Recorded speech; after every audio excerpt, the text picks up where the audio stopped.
All right, today we got another reaction about a man, Jimmy High Roller, when a 17-year-old LeBron got invited to an NBA workout and took over. Hey, we've heard stories about this shit. Let's see the details of it.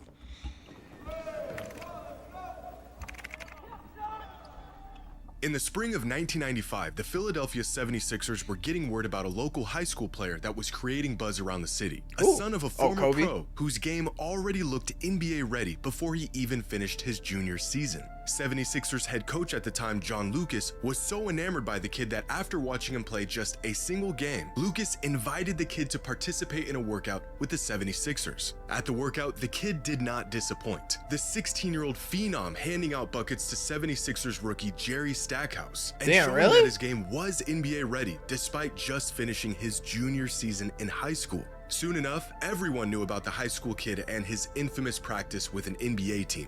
Fast forward 1 year to the '96 NBA draft, and the 76ers never got their hands on that kid from the workout. Instead, they went with college superstar Allen Iverson first overall in the '96 draft. The kid from Philly ended up getting picked a little later in the draft and eventually did pretty well for himself with another organization. His name was Kobe Bryant. But long before— Alright, looking back on this, bro, Allen Iverson meant so much to Philly. Like, would you— I think most people would take Kobe over Allen Iverson because of how much he won, but would he have won like that in Philly? You know what I'm saying?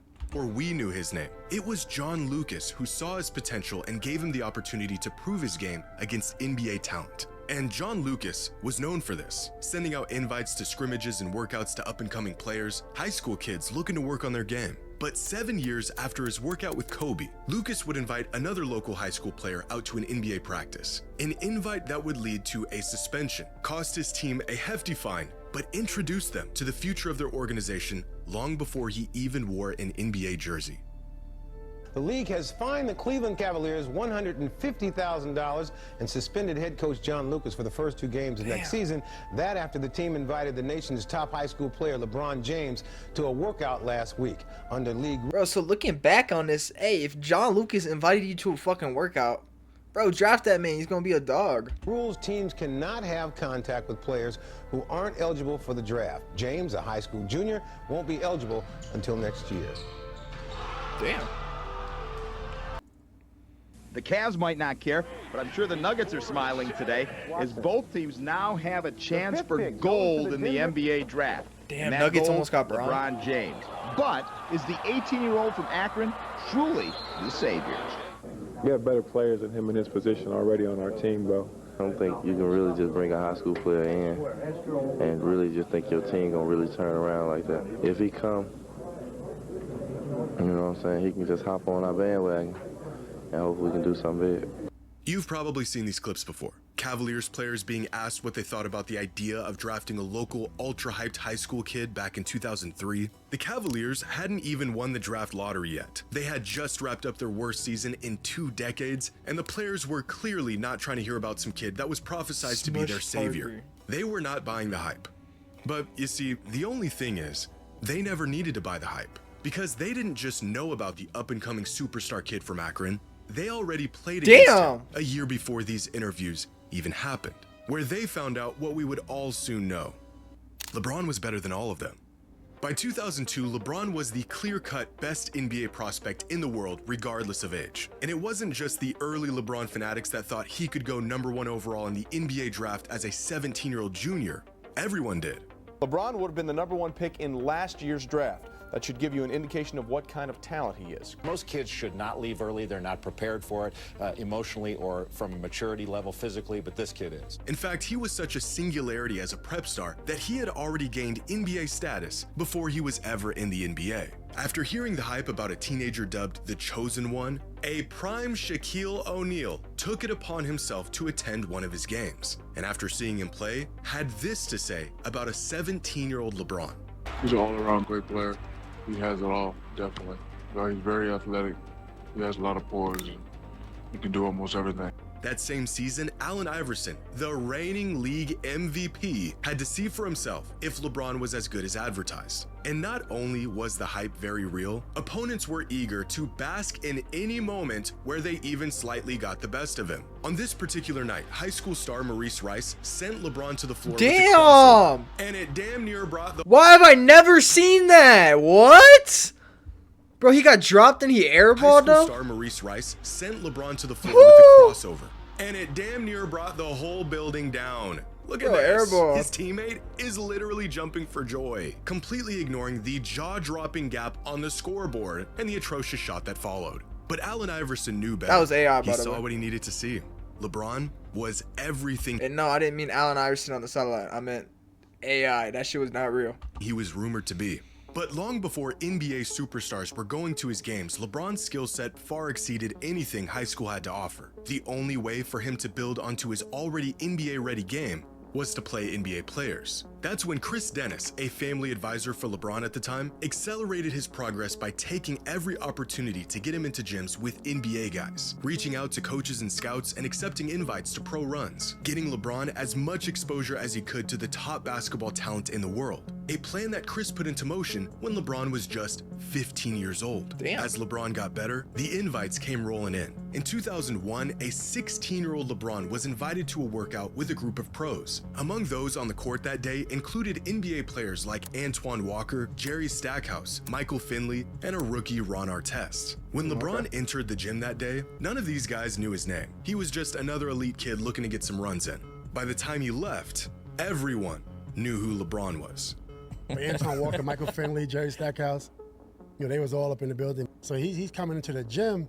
I'm like, all right, cool, I want to see what he got. And he was cooking.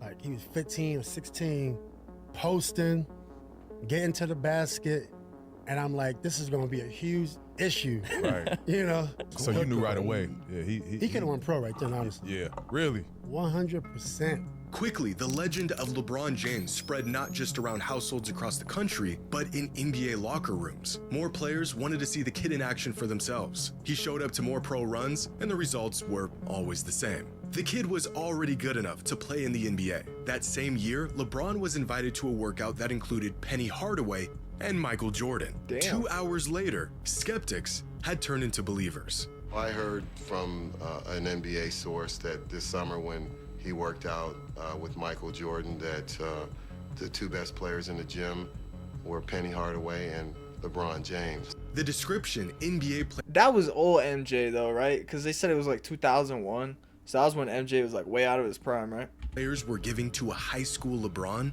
unguardable. A young LeBron was in there. When LeBron was a sophomore, Antoine brought him that time. Oh, that's what happened? He was a Yeah. sophomore. That's when he Yeah. had the glasses still then, the little joints that go around his neck. He was coming, he was cooking, he was cooking. He couldn't, nobody can guard him, LeBron James. Oh. They couldn't guard him. I'm like, I'm getting embarrassed. He's embarrassing us. My first All-Star game in Philly. And, you know, we in the locker room and, you know, we talking to reporters and they was like, man, have y'all heard of this kid? The chatter was like, have you heard of this kid named LeBron James? Man, this kid he a high school phenom. He's so good, he could probably start in this All-Star game. And I was like, so I sat up and was like, what? He was pissed. This kid, I had to really sit up and say, it's a kid out there in high school this good. And I saw a lot of NBA guys was going out, flying out to see this play. Celebrities, rappers, Jay-Z and all them going out to see him play. Want to know, was he really as unguardable as he say he was? Yes. We wanted to see what he had, what he could do. It was a 3-on-2. We thought he was going to pass, and it was like in slow motion. The motherfucker just took off. That's incredible. Yeah. I mean, for a 16, 17-year-old kid to come in and do something like that, you knew that he was going to be that motherfucker in the NBA. You knew that. After spending the last 2 years playing against the best players in the world and proving very clearly that he was not only an NBA talent, but that he was more than ready for the league, LeBron made an attempt to enter the NBA draft at just 17 years old following his junior season in high school. Scouts and analysts knew that if the jump were possible, LeBron would be the consensus #1 overall pick in the 2002 NBA draft. Bro, imagine having the #1 pick in the 2002 draft, and then they tell LeBron, nah, he gotta stay. And bro, you see what LeBron like turned into? I don't know who won it that year, but I'll be pissed. Despite not even playing his senior season, the verdict was out and the kid was ready. However, the NBA was not. Unfortunately, a jump to the league was not possible according to the NBA's eligibility rules, which stated an athlete must complete high school before becoming eligible for the NBA draft. LeBron's response to the rejection? You know, golfers come out, you know, they start young, you know, that's how it is. But, you know, life is not fair. So you just got to live with life, and you just got to be patient. I've been patient this long, I can be patient for another year. The kid was playing in NBA runs. He was beating up on NBA players, but he couldn't play in the NBA. But he could still do the next best thing. Another note from the NBA, as Peter Vesey first reported yesterday, the league has fined the Cleveland Cavaliers $150,000 and suspended head coach John Lucas for the first 2 games of next season. That after the team invited the nation's top high school player, LeBron James, to a workout last week. Under league rules, teams cannot have contact with players who aren't eligible for the draft. James, a high school junior, won't be eligible until next year. Coming up next, haters, bro. By the spring of 2002, John Lucas, the same coach who invited a 16-year-old Kobe Bryant to work out with the 76ers, was now the head coach of the Cavaliers. His exclusive workouts with pros and the rare up-and-coming prep talent worthy enough to join were still going on. But by this point, John wasn't just hosting these workouts to open the gym up for his players or get some extra runs in. He was recruiting, because 40 miles away, the best NBA prospect in the world had just wrapped up his junior season. A kid still 1 year away from being draft eligible with a reputation of crashing NBA runs. In fact, John was among one of the many skeptics that attended one of LeBron's games a year prior to see if he was really as good as everyone said he was. And just like everyone else, he was immediately sold. And so just a month after the Cavaliers season ended, John invited LeBron to come work out with the team. By this point, most players around the league had heard of LeBron and knew he was a generational talent. Everyone except the players on the Cavaliers. When word got around that LeBron was going to be at their upcoming workout, Cavs players were not only skeptical, but ready to show him that he wasn't as NBA ready as he, or everyone else for that matter, thought he was, including our friends Darius Miles and Carlos Boozer. When LeBron showed up the day of the workout, initially their skepticism seemed to be right. He got off to a slow start, wasn't really making an impact on games, deferring to other players, playing like a kid just happy to be a part of the run. Keith Smart, the Cavaliers' assistant coach at the time, recalls LeBron just blending in with the guys. One player who was a part of the workout said they weren't even passing him the ball. But LeBron was not invited to this workout to blend in. Leading up to that day, John Lucas was going around telling people that this kid was better than Kobe was in their workout 7 years earlier. But 2 games in, LeBron's performance wasn't matching the hype. As far as the Cavs players were concerned, this kid was in over his head and not nearly ready to play against real NBA competition. But Lucas had other plans. After going through the motions for the first 2 games, Lucas called LeBron over and called him out, saying, quote, "So you don't want to play with the big boys? You're gonna live off all those damn accolades? You ain't ready." What happened next was described by Johnny Clark, who was at the workout and worked in player development for the Cavs at the time, as a switch flipping in LeBron's head. He heard Lucas loud and clear, and by the end of the workout, the Cavaliers had all the answers they needed. And Bron came. And, like, nobody was passing Bron the ball because everybody knew he was in high school. And we was all, like, not passing the ball. My dad, like, stopped practice. Like, hey, y'all little back, get him the ball. He the best one on the court. I was just, like, disgusted. I was like, man, here. Like, threw the ball to him, like he ain't going to do nothing with it, so we'll get it right back. Hey, bro. Who's that? Make a move. So now you got Chris Mims, Sagana Diop, Carlos Boozer. The whole Cavs team, by the way. Man, this man goes underneath the rim, reversing, throws it in without looking at the rim. Man, he got to put ball every possession after that. Because it was unbelievable. He's like, what else can you?